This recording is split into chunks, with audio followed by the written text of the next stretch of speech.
ሄሎ ሄሎ፣ ማነህ? ቤት ኪራይ ባለቤት አልነገረችም? ቤት ኪራይ አንድ ወር ሳትከፍል ሁለተኛ ወር መጥቶብሃል።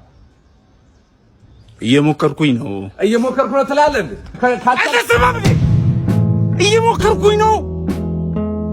ያንተን ቤት ኪራይ ልከፍል እየሞከርኩኝ ነው። የልጆች ትምህርት ቤት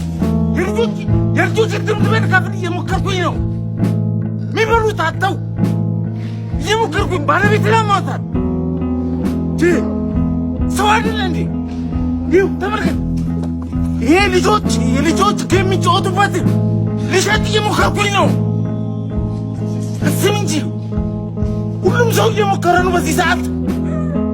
እጁን አጣጥፎ የተቀመጠ ሰው አለ እንዴ? ታገሰኝ በቃ። እየሞከርኩኝ ነው።